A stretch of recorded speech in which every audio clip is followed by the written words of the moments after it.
falar rostos já amigos, conhecidos, né, de algumas vezes que estamos aqui. Lembro-me de momentos bem prazerosos aqui com os irmãos. Lembro até de algumas, nem todas as mensagens que eu prego eu passo no catálogo. Algumas eu passo, outras não. E como há algum tempo eu já venho visitando os irmãos, mas eu lembro não por anotar, mas de vivências que tivemos juntos. Já aprendemos musiquinhas aqui, como a da Filo, né? Alguns irmãos ainda devem lembrar. Tivemos depois compartilhando também sobre a importância da gente não colocar o perigo, não vivermos o perigo de colocarmos preferência sobremaneira aos nossos filhos, às demais crianças, para que a gente não acabe superprotegendo e gerando complicações para nós mesmos e para eles sobretudo. Então fazer com que os nossos filhos não esperar tratamento privilegiado aos nossos filhos, mas um tratamento igual, e assim como a igreja fica mais sadia, são menores os atritos. Eu lembro de algumas coisas que a gente já compartilhou aqui juntos, algumas coisas muito interessantes e que também foram palavras de Deus para a minha própria vida, né? Porque eu penso vocês que quando a gente está trazendo a mensagem aqui do púlpito, a gente não está antes recebendo de Deus para nós mesmos. E eu quero agradecer os irmãos por mais uma vez estar aqui e essa nova oportunidade. Quero falar também de uma família muito especial para mim, a minha família, né? Hoje está aqui comigo a minha esposa, Helena, e a Lorena, Lorena e Helena, e eu agradeço a Deus pela vida delas. Não está aqui comigo hoje a Ingrid, já está casada. Quando comecei a pregar aqui não estava, né? Mas já faz um tempinho que está casada, e hoje ela está lá na igreja, porque nós também estamos tendo um culto alusivo à família. Ela já tinha compromisso quando essa data foi marcada, e ela está lá participando então do culto com os nossos irmãos ali. E quero agradecer a Deus pela vida dessa família, porque essa família tem sido uma ajudadora, não é só a alegria da nossa convivência como família, mas também o apoio e o sustento ministerial que a família tem sido na minha vida. Agora há pouco a Lorena estava ali me cutucando, preocupada com uma palavra que eu teria que trazer hoje, mas eu já transferi essa responsabilidade sobre duas adolescentes que estão lá na igreja sob a tutela dela, sobre o discipulado dela. Então ela lembrou ali, me viu aqui, eu acho que depois de um tempinho, agora há pouco, e fulana, como é que ficaram, né? Preocupada porque são responsabilidade delas. A Lorena tem lá na igreja aproximadamente 16 adolescentes que são responsabilidade dela no discipulado. E desses, acho que a metade deles não são crentes ainda, não tem uma decisão por Jesus e são responsabilidade dela. A Helena também da mesma forma, hoje trabalha discipulando senhoras na igreja, e isso tem sido bênção. Eu louvo a Deus porque tenho uma família feliz. Mas eu agradeço por tudo isso que estou dizendo aqui quanto à igreja, mas eu de verdade agradeço a Deus porque tenho uma família feliz. Porque senão tudo isso não passaria de atividade morta, pelo menos sobre as nossas vidas. Não na vida daqueles que nós alcançaríamos, porque Deus pode usar qualquer um e operar grandes coisas. Mas sobre as nossas vidas, se não fôssemos uma família feliz e feliz pela presença de Deus na nossa vida, então isso seria uma obra morta sobre nós. Mas louvado seja Deus porque é fruto da alegria que temos vivido no Senhor. Eu quero falar um pouco hoje sobre isso, sobre alegria. Quero falar com os irmãos sobre o propósito de Deus para nós. E eu sempre falo sobre isso, cada vez que chamo alguém para aconselhar, seja a maior dificuldade que essa pessoa tiver trazendo na vida dela, uma coisa eu sempre falo: Jesus não morreria na cruz por você se Ele não quisesse te ver feliz. Com certeza Ele preza a nossa felicidade. Jesus preza isso, deseja isso para todos nós. E muitas vezes nós colaboramos com isso, e em outras vezes nós não colaboramos para isso, nós mesmos. Ele faz tudo perfeito. Ele tenta nos conduzir a todo custo para uma vida de paz, de alegria e de felicidade. Mas infelizmente, mais escolhas, dificuldades, a incompreensão ou a compreensão não tão devida da vontade de Deus na nossa vida faz a gente se afastar um pouco dessa paz, dessa alegria, dessa felicidade que deveria ser presença constante na vida da família cristã, na vida do lar cristão. E a gente sabe que às vezes foge um pouquinho. E a gente vai falar sobre uma casa e sobre algumas coisas que são... A gente vai falar sobre cura, mas a gente vai falar um pouquinho primeiro de enfermidade. Sabe por quê? Porque talvez você tenha chegado até aqui e o seu lar esteja sofrendo com algumas enfermidades. E talvez ele esteja sofrendo com algumas enfermidades que você nem conseguiu talvez ainda identificar. E eu vou tentar trazer essa perspectiva de apontar algumas nuances que acontecem na maioria das famílias hoje e que talvez esteja acontecendo na sua, mas fique tranquilo, que a gente vai falar também de cura. A gente vai falar também de solução para isso, ok? Então vamos abrir as nossas Bíblias em Lucas 10, e eu lembro já ter compartilhado esse texto uma vez com vocês, mas vamos ver novas coisas hoje através dele. Lucas 10, 38 até o 42. Lucas 10, 38 ao 42.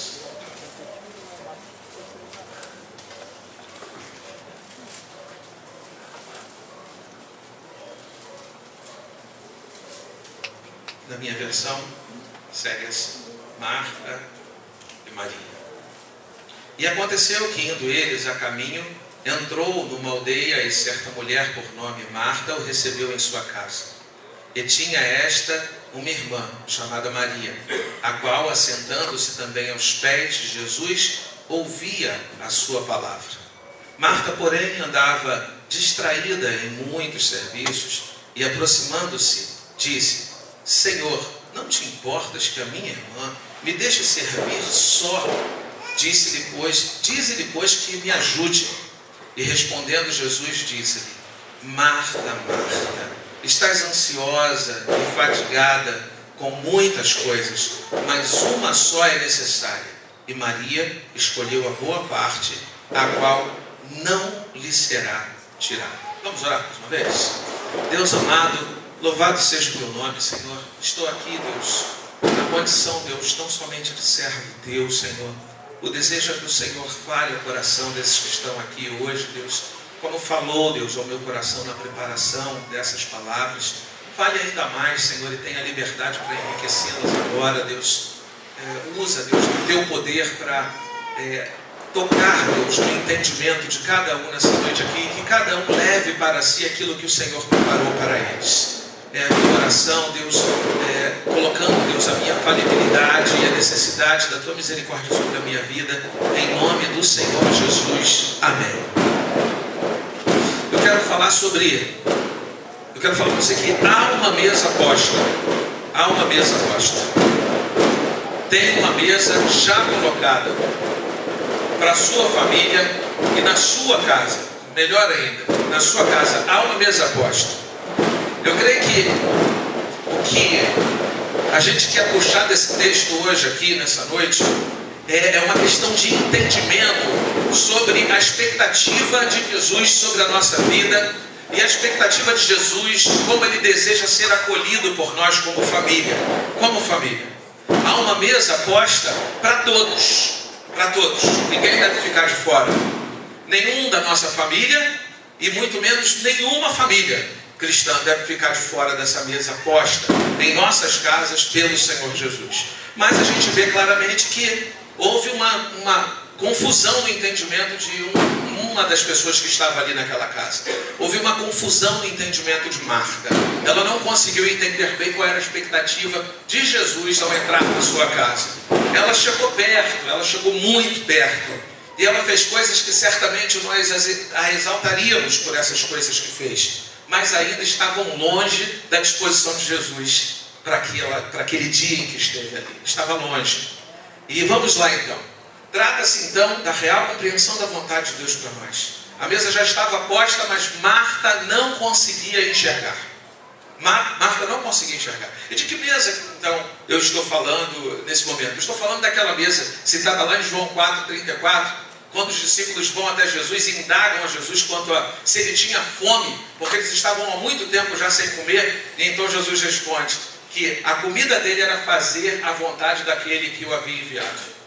Essa era a sua comida. Para Jesus a mesa estava sempre posta. Sempre posta. Viver para Jesus era um banquete. Viver para Jesus era um banquete. Por que viver para Jesus era um banquete? Porque nós não encontramos Jesus em nenhum momento fora do propósito de Deus para a vida dele.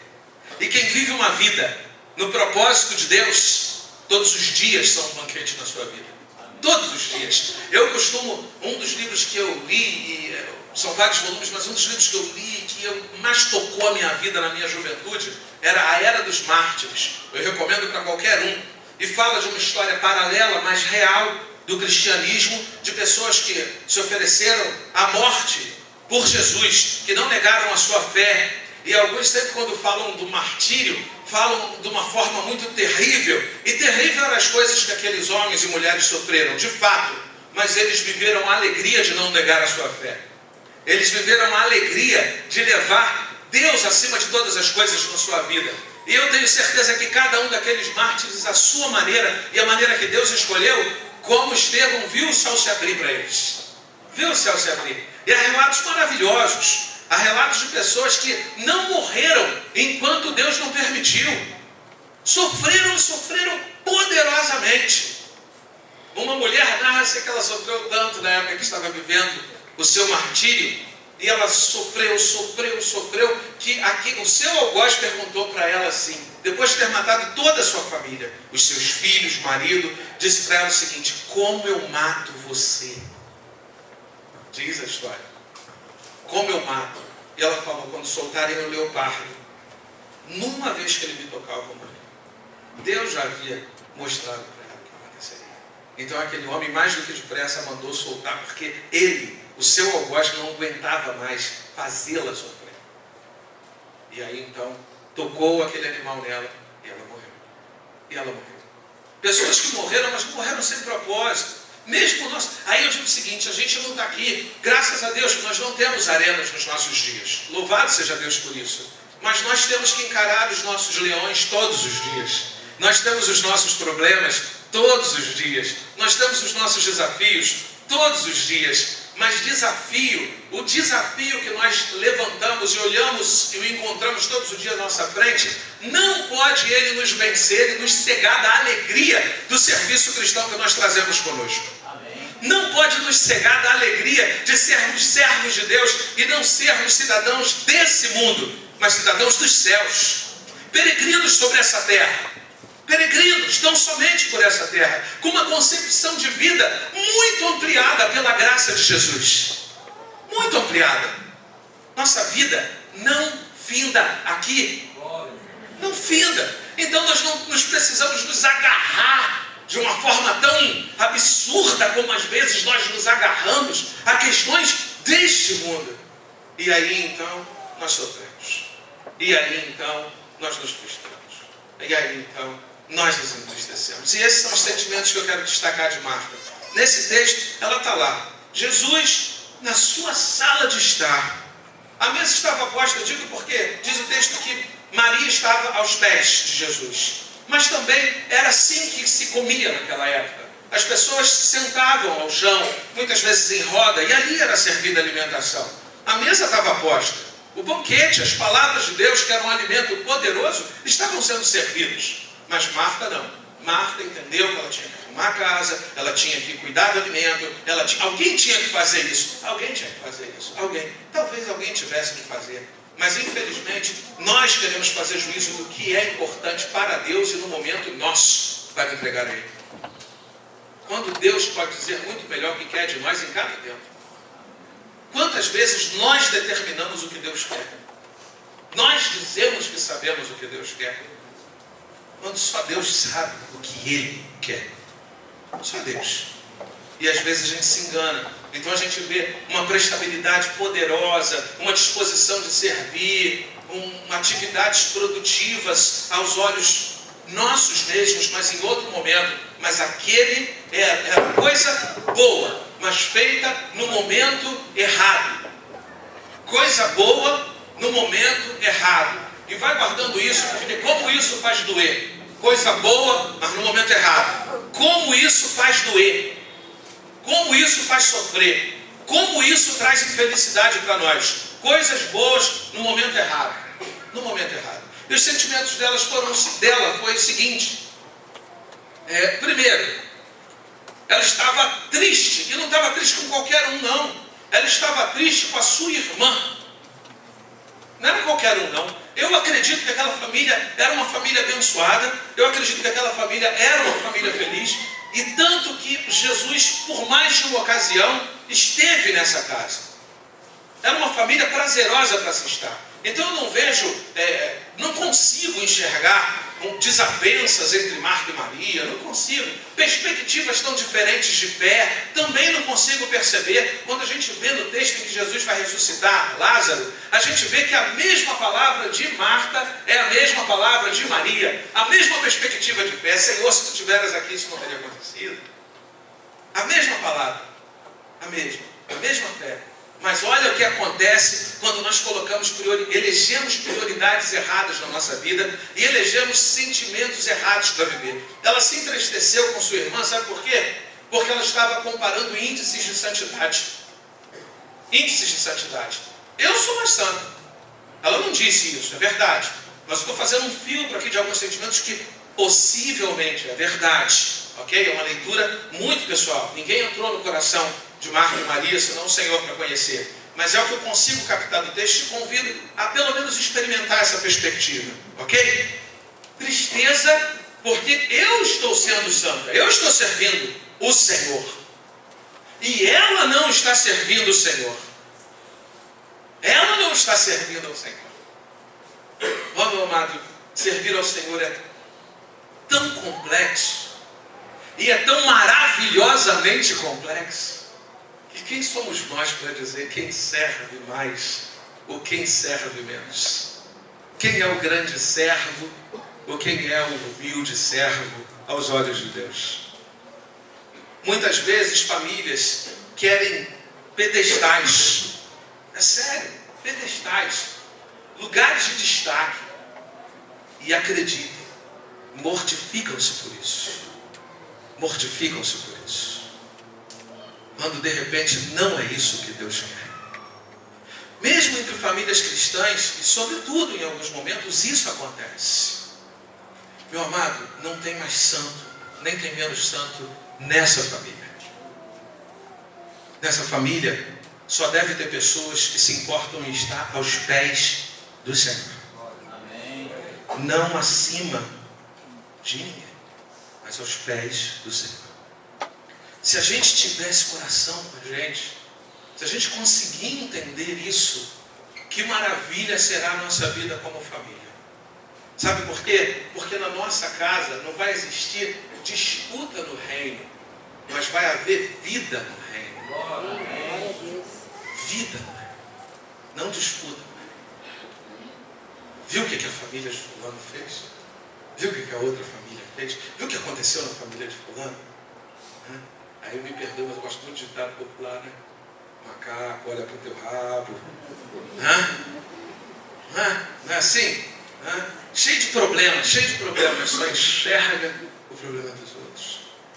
Não deixa nem Deus tratar o seu próprio problema, porque está apontando o problema sempre dos outros e não tem como olhar no espelho e dizer assim: fala, Deus, eu quero me enxergar agora melhor no teu espelho. No teu espelho. Eu quero me enxergar. Eu quero trabalhar em mim.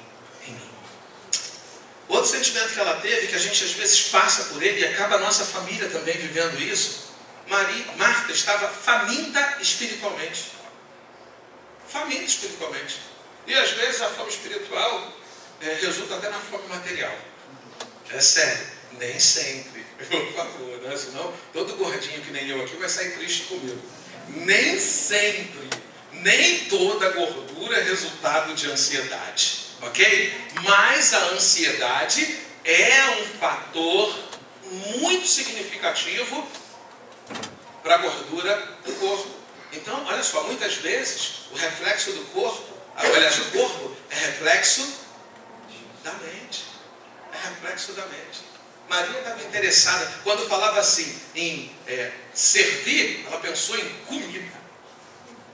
Ou talvez Maria, quando pensou em servir, ela pensou no que ela faz melhor.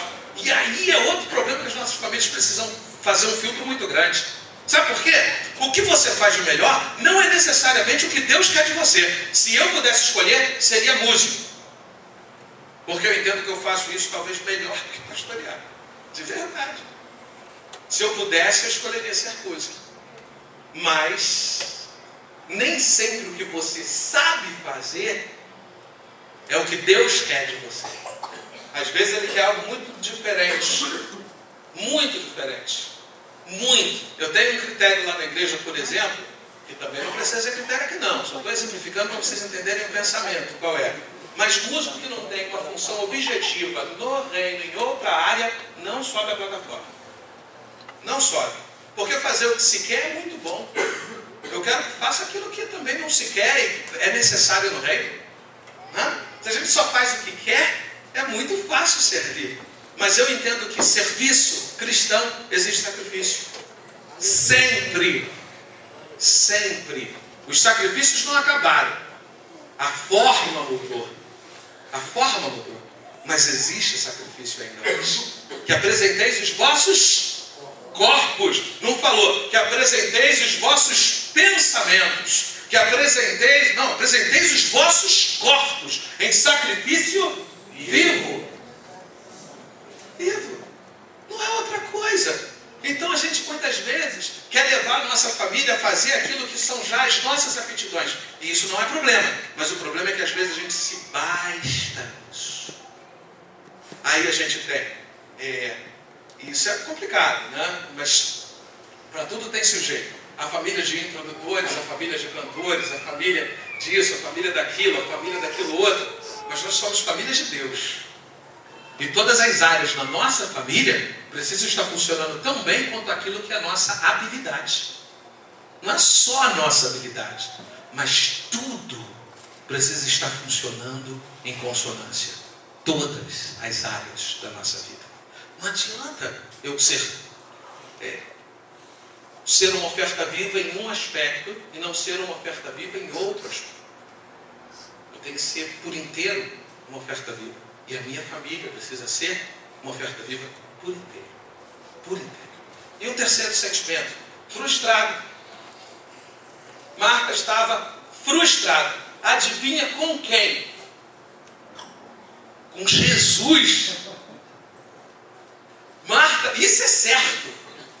Marta estava frustrada com Jesus. Jesus não se te dá que eu fique aqui a servir e a minha irmã sentada lá aos teus pés, não fazendo, olha só, nada.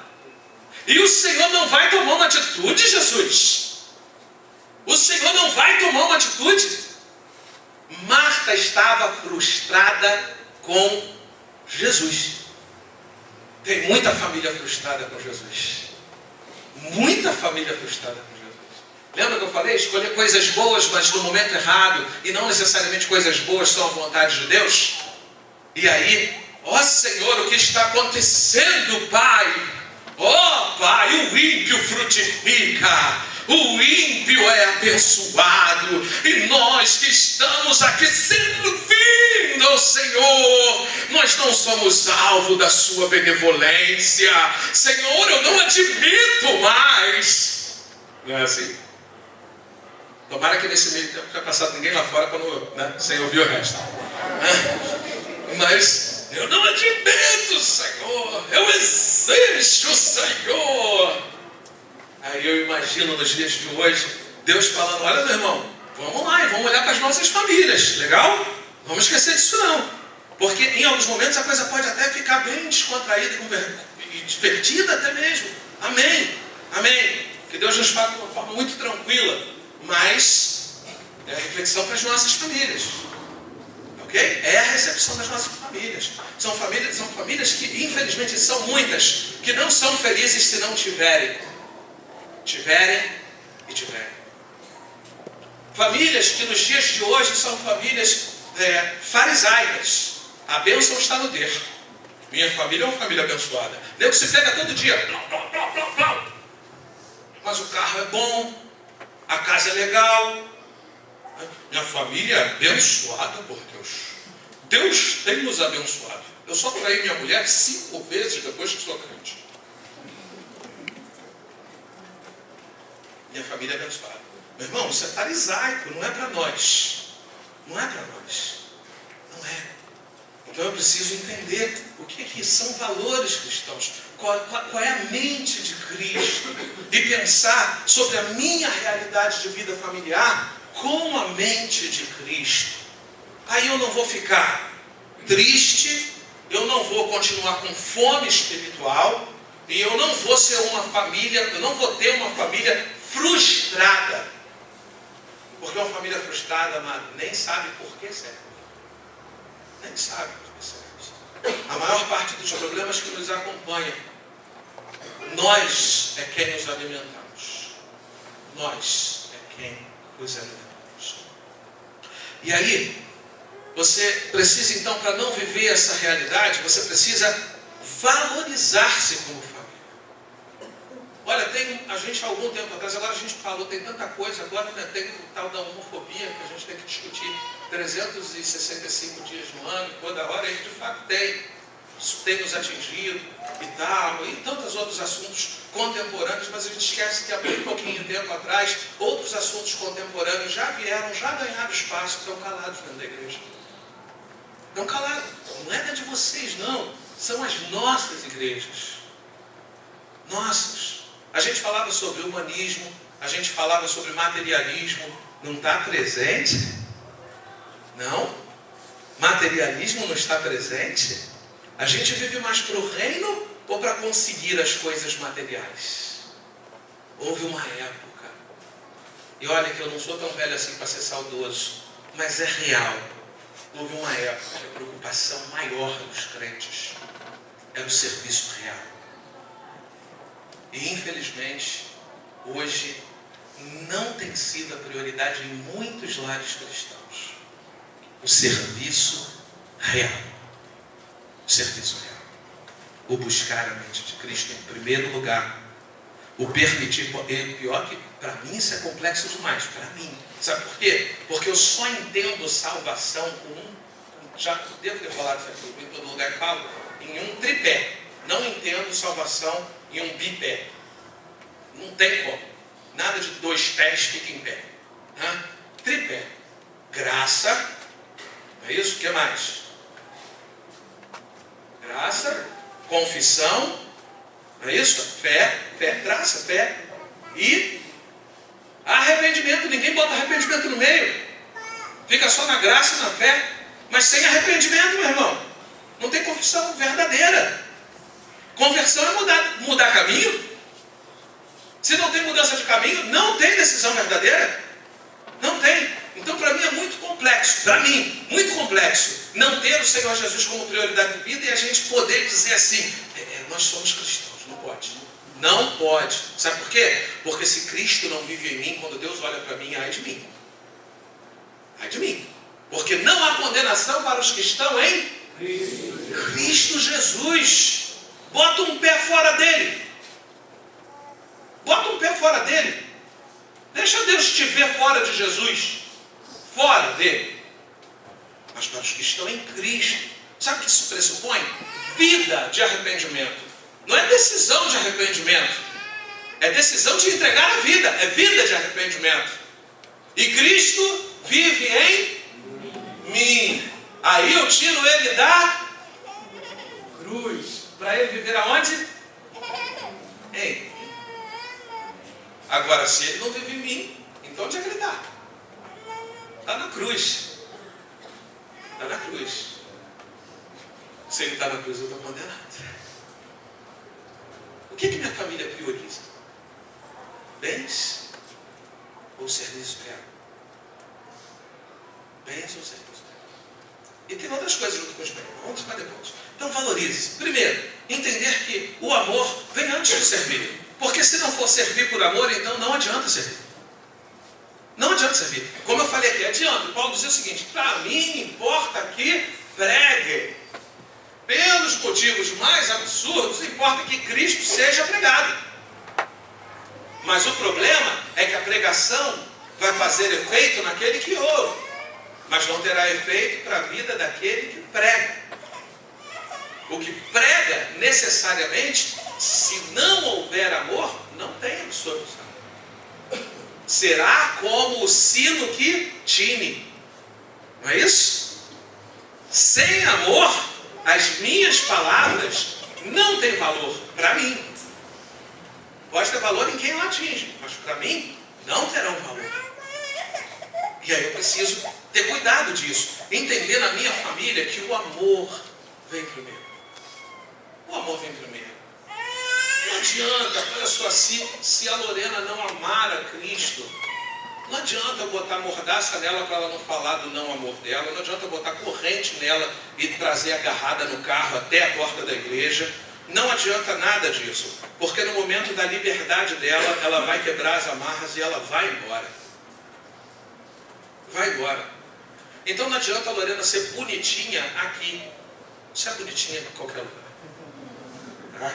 Mas não adianta, no sentido da fé, não adianta a Lorena ser bonitinha aqui.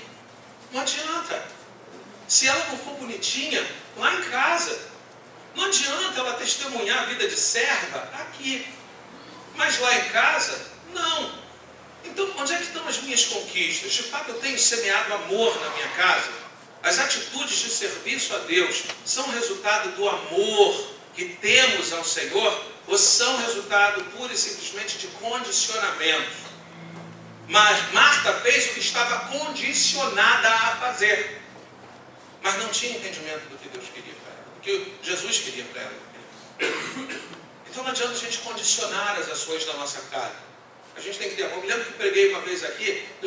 Quem lembra aí vai levantar a mão, tá bom? Eu falei sobre marcar os seus filhos com amor. Quem lembra disso? Marca. Quem lembra do ventinho? Ela lembra do ventinho. Mas quem lembra do ventinho? Quem lembra? Lembra que de vez em quando eu falava assim, hora do ventinho, pronto, tinha que correr as duas para a cama e era cosquinha, e brincadeira, e cosquinha, e o ventinho é porque o único lugar que tinha um ventilador na casa era em cima da minha cama, de casal. O delas era aquele assim. Então era hora do ventinho, era hora de correr para a minha cama e da Helena, e aí eu me perdia com elas. E eu de vez em quando, quase todo dia tinha a hora do ventinho. Por quê? Porque eu expliquei isso aqui, não basta você amar, você tem que marcar com amor. Marcar, desenvolver atos na vida dos seus filhos que façam eles lembrar para sempre. Não é só amar. Às vezes, sabe tudo que a gente faz que não tem uma dinâmica? Sabe aquele pregador que é só do início ao fim? Amém. Estamos já. Amém. Tudo que é monótono, não marca. É difícil da gente se manter vivo com alguma coisa que é monótona. Então o amor também tem que ter suas nuances. Tem que ter os seus momentos de pico. Tem que ter as coisas que vão ficar gravadas. A gente tem que fazer isso intencionalmente. Atitudes que marcam. Um gesto de carinho. Um passar da mão na cabeça. Um desarrumar o cabelo. Faça qualquer coisa, mas marque as vidas dos seus filhos com atitudes que sejam objetivas para isso. E a gente precisa entender que a nossa casa tem que ser resultado do amor. É preciso que a família aprenda a amar e a amar-se primeiro. Também é outro aspecto importante. Marta não tinha, na minha opinião, segurança. Porque eu acredito, como eu falei sobre disposição de fé igual, eu acredito que Marta tivesse mesmo também a mesma disposição de fé que Maria. Mas às vezes a gente tem a mesma disposição de fé, mas a gente não tem coragem. A gente tem baixo autoestima. E aí a gente sabe como é que é o evangelho vivo, mas a gente se mira em pessoas erradas, sabendo viver o certo. Isso é terrível. A gente quer fazer o que a outra família faz, quando nós poderíamos ser muito mais felizes fazendo o que Jesus tem para nós fazermos. E a gente quer fazer o que a outra família faz. Busque em Deus autoestima para a sua família. Descubra o valor que a sua família tem. Eu vou te dizer uma coisa, a sua família tem um grande valor aos olhos de Deus. Do jeitinho dela. Do jeitinho dela. Mas infelizmente a gente vai querer comparar a nossa família com outras famílias. Com outras famílias. Aí sabe o que acontece? Eu vou dar um aviso para você. Sempre você vai encontrar famílias mais afortunadas do que a sua. Sempre você vai encontrar famílias tão ou mais admiradas do que a sua. Mais ricas, mais felizes, mais bem vestidas. Sempre, porque você está procurando, você vai encontrar. Mas a sua família é linda.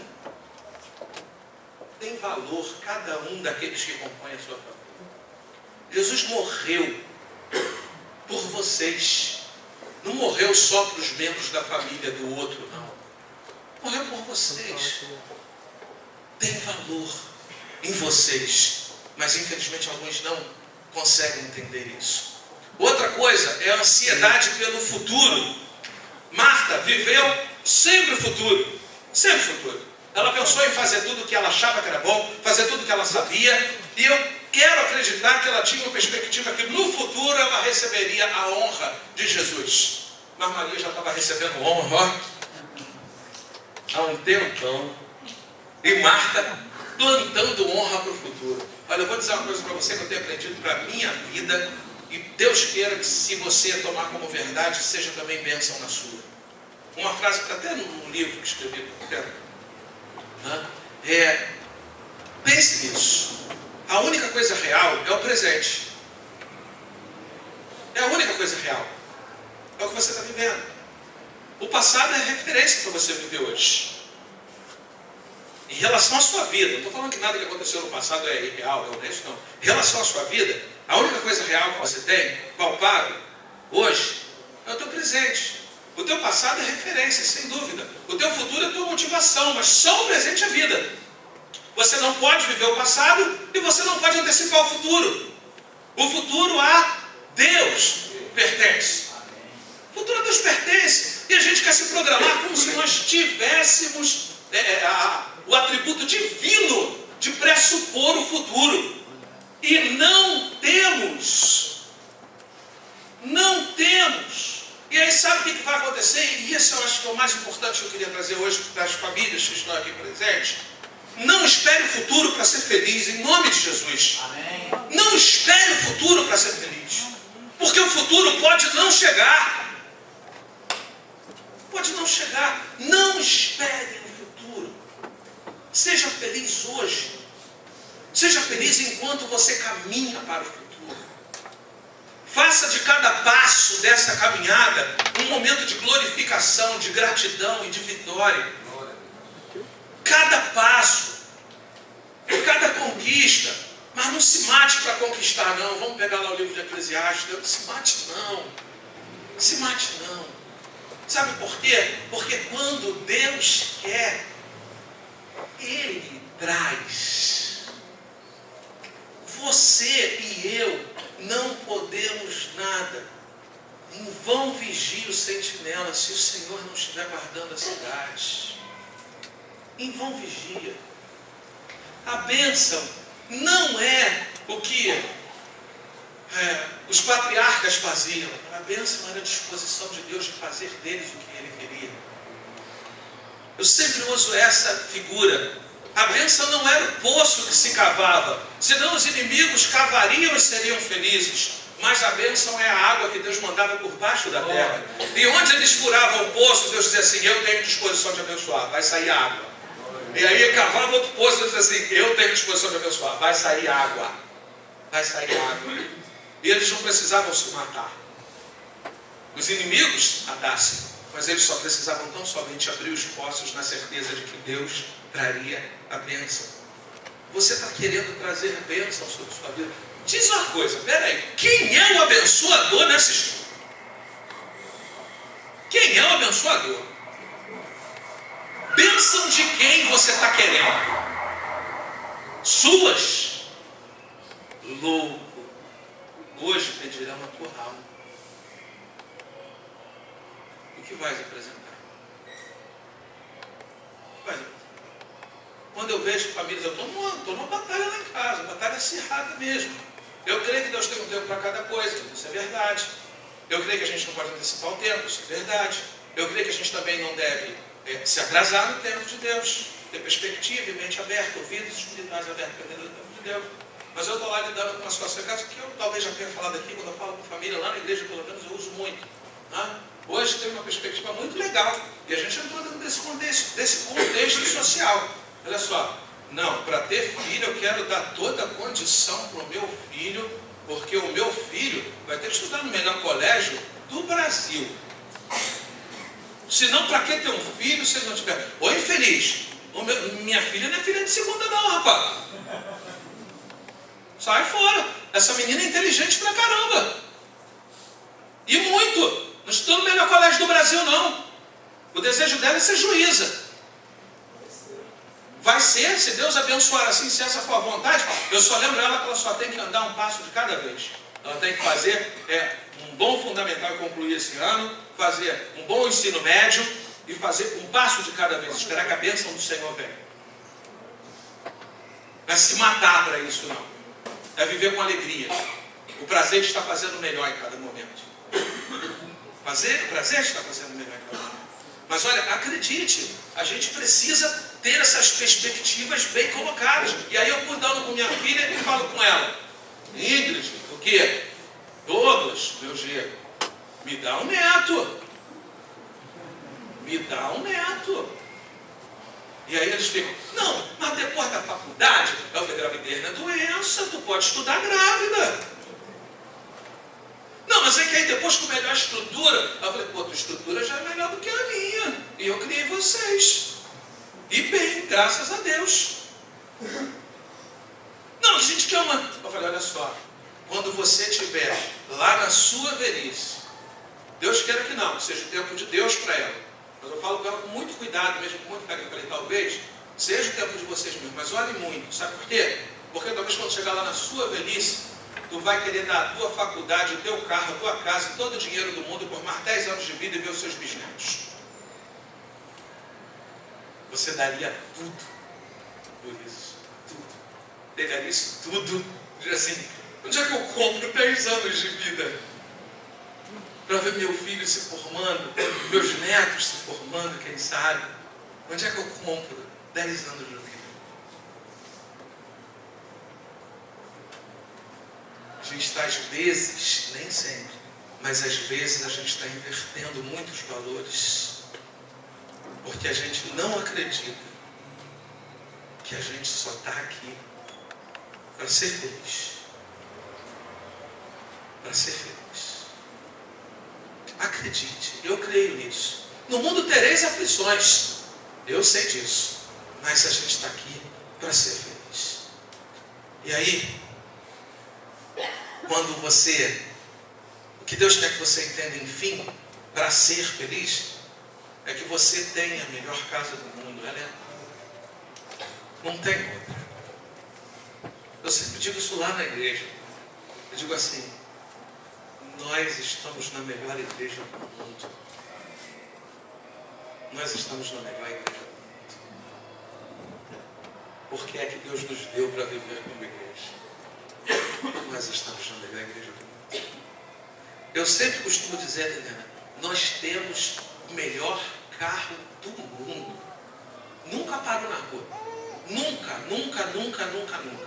A não ser umas 2 vezes com falta de gasolina. Mas problema dele, não. O problema estava no condutor. Falta de gasolina. Mas nunca parou na rua. Então eu costumo dizer que o melhor carro do mundo é a Fiat Palio 4 portas 97. O carro, rapaz. O carro. Aquele carro, né, Leandro? Carro vitorioso. O carro de Deus. No dia que eu vender aquele carro, eu vou chorar. Eu vou chorar. E eu estou falando sério. Dizer: poxa, não vai entender quem for levar o agarrado dele. Não é apego às coisas materiais, não. É valorizar tudo que Deus me fez viver através desse bem. Que não é o melhor do mundo, mas é o que Ele escolheu para mim. Está do meu tamanho, Ele sabe de todas as coisas. Do meu tamanho. E quando eu digo assim, a Palio 97 é o melhor carro do mundo, eu faço com que eu nem saiba o nome de todos os carros que estão lançados esse ano. Não sei mesmo. Não sei. Mas sabe o que isso acontece? Eu não estou na fome de dar a minha vida para meter a mão onde eu não alcanço. Entendeu? Para realizar sonhos que objetivamente nada tem a ver com o meu serviço. Nada tem a ver com o serviço. A gente diz assim, ó, eu não estou falando com o pastor, não, estou falando com o mulher. Aí diz assim: mas tem a campanha da Kombi. Aí diz assim: diz um carro bom aí desse ano lançado, diz aí. Também não exagera, tem que ser um carro assim do Camaro. Isso eu também conheço. Estou falando um negócio assim, pra gente, assim, mas um carrão. Diz aí, quem vai? Se arrisca aí. Duster eu conheço, que hoje passaram muito. Eu vim de São Paulo praticamente para cá, visitando alguns parentes. Então isso eu conheço, que muitos passaram por mim, não me deram nem confiança. É sério. E olha que eu não estava com o 97 não, estava com o meu pai, que era um pouquinho melhor. Mas mesmo assim eu não estava nem confiança. E eu não olho de olho grande para ele. Eu nem dava confiança para ele até hoje. Até ele passar lá. Nem sabia dele. Entendeu? Você não traz ansiedade sobre a sua vida. E você não começa a viver pelas coisas erradas. Pensando que está vivendo pelas coisas certas. Marta, pensando que está vivendo pelas coisas certas, mas vivendo pelas coisas erradas, motivações erradas. Não dá um abraço no teu filho, que tu tem que sair igual desesperado, 7 horas da manhã. Tem que chegar 1h da madrugada, entendeu? 1h da madrugada. Não, mas eu não estou vendo meu filho hoje. Mas no futuro, ele vai dar valor a isso que eu estou fazendo por ele. Por ele, eu estou fazendo morrer de coração.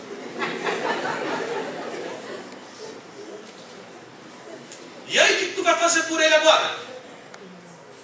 O que tu vai fazer por ele agora? Meu irmão, talvez pergunte para o teu filho assim: quem é teu pai? E ele diga assim: não sei. Mas tu morreu, o teu pai morreu, tu tinha quantos anos? Eu tinha 17. Mas tu não lembra quem é teu pai? Eu acho que era um cara que entrava lá em casa e saía rapidão. E eu estou construindo. E para fechar, antes de você botou minha palavra aqui, mas é triste. Lá em casa, lá na igreja, é sempre assim. Chega comigo, tem que aprender contigo, você é mais disciplinado. E aí, quando o mundo disser assim, vê se a gente não escuta isso todo dia. Você pode mais! Meu irmão, não embarca nessa não. Não embarca nessa não. Tem coisa que parece muito pra gente, mas não tem nada a ver com a gente. Essa foi a palavra de Satanás no Éden para Eva. Você pode mais, Eva! Vai fundo! Ninguém te segura, Eva! E Eva foi pro fundo mesmo. Foi pro fundo. Então olha só, cuidado, porque isso não tem nada a ver com o propósito de Deus para a sua vida. Porque todo mundo, pode até ser para a sua, ou a sua. Mas o pessoal joga assim, nós somos para todo mundo. E aí a gente acredita, igual eu vejo aqui um monte de empresário. Quem que vai trabalhar nessas empresas? Para mim aqui eu só vejo empresários e empresários. Quem vai trabalhar? Todo mundo que entra na igreja, o cara diz que só vê empresário. Mentira. Mas, vamos lá. Quando o mundo disser assim para você pode mais. Aí você vai dizer para ele, se você entendeu o que foi dito aqui hoje, você vai dizer assim: não posso. Aí ele vai, mas você pode mais. Aí você vai dizer: não posso. Por quê? Porque eu estou vivendo o meu melhor hoje. Eu estou vivendo o meu melhor hoje. Eu não posso 1 milímetro a mais do que o melhor que eu tenho vivido hoje.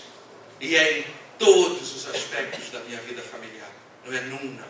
É em todos. Eu tenho cuidado para viver todos os aspectos da minha vida familiar equilibradamente. Eu estou vivendo o meu melhor. Aí o mundo vai dizer assim para você: você é capaz... Perdão. Você pode mais. Você vai dizer: eu estou dando o meu melhor hoje. Você é capaz de mais. Como? Se eu estou vivendo o meu melhor a cada dia. Eu sou capaz de mais. O Senhor é capaz em mim. Ele só quer que eu faça isso, que eu seja feliz a cada dia, vivendo alegremente, produtivamente, o meu melhor, mas com a alegria e a paz de Cristo, tirando do meu coração toda a ansiedade humana e minha, porque esse é o nosso maior desafio, mortificar o nosso eu. Esse é o nosso maior desafio. E aí, o mundo vai continuar. Você tem que avançar e progredir na vida. Mas como? Se a minha vida em Deus é referência para as nações. Meu irmão, porque se eu e você não somos referência para as nações, quem vai ser? Então é preciso que você traga isso para você. Eu sou referência. A minha casa é uma referência para as nações. Não falta nada na minha casa. Do mesmo jeito que eu acredito que não falta nada na igreja. Só falta a gente viver o que Deus já nos deu. Deus não dá os dons segundo a necessidade da igreja? Eles estão aqui. Só falta a gente sempre descobrir. Mas da mesma forma na minha casa não falta nada. Todos os dias eu tenho que agradecer a Deus. E se houver alguma perspectiva no meu coração, eu tenho que dizer assim: Senhor, olha, a gente tem planos aqui. Mas Lorena, vamos para o quarto pegar ventinho. Você não pode matar o nosso ventinho. É o nosso melhor em todos os aspectos a cada dia. Eu não vou me matar por isso aqui, nem por isso aqui, e nem por isso aqui. Eu vou ser feliz a cada dia e vou progredir. E aí quando eu acho assim, sabe o que acontece? Eu vou para o meu trabalho, aquele trabalho que tu está igual desesperado, que há 6 meses atrás assim, o Senhor está me dando uma outra porta de emprego, e hoje, 6 meses depois, está assim, Deus tem que me tirar daquele inferno. É exatamente assim. É assim que a gente faz. Isso serve para evidenciar muito bem como nós somos pedintes de ocasião. Não tem nada a ver a gente acreditar na providência de Deus. Porque se fosse providência de Deus, nunca seria um inferno. Seria sempre a mesma bênção que nós recebemos. Mas assim, o inferno hoje, Deus tem que me tirar daquele inferno. Não, você diz assim: olha só, eu vou para o meu emprego e vou viver com a alegria do Senhor na minha vida. Meu irmão, eu vou ser o melhor. Não, professor, eu vou ser o melhor confeiteiro desse navio. Vão comer o melhor desse navio, no que depende de mim. Você é bancário, você é funcionário público. Você, em nome de Jesus, receba essa palavra. Porque eu estou do lado do balcão do outro. Né? Eu sou funcionário público. Quantos gostariam de estar vivendo o que eu estou vivendo? Eu vou fazer isso como se o Senhor servisse, com alegria no meu coração. Os meus filhos vão entender que seus pais têm prazer em tudo que fazem, e por isso fazem bem. Eu estou lá na empresa, o nego está me castigando, me sobrepondo de tarefa. Eu vou dizer: olha, Senhor, eu vou fazer o meu melhor. Eu sei que estou tirando o meu couro, mas é porque eles sabem da minha competência para isso. E sabe o que vai acontecer? Olha a coisa boa, você vai ser promovido. Olha só, e o inferno não vai deixar de ser inferno, porque você foi promovido, porque finalmente você tomou a postura certa, servir aos seus senhores como se é o Senhor servisse. Ok? Eu espero que entre todas essas entrelinhas vocês tenham absorvido qual é a perspectiva de viver na presença de Deus. Espero de verdade. Eu sei que há muita coisa, você tenta trazer muita coisa em pouco tempo, mas que Deus trabalhe a necessidade de cada um, e que cada um, em nome de Jesus, seja feliz. Porque se a gente não for feliz, como que a gente vai pregar o Evangelho para quem está lá fora? Vem ser triste comigo? Vem ser não realizado comigo? Vem ainda, porque está faltando um montão para mim, vai faltar um montão para você. Vem, porque eu tenho a paz que recebi, não recebi como o mundo dá. Não como o mundo, como só Ele pode dar. Deus abençoe. Amém.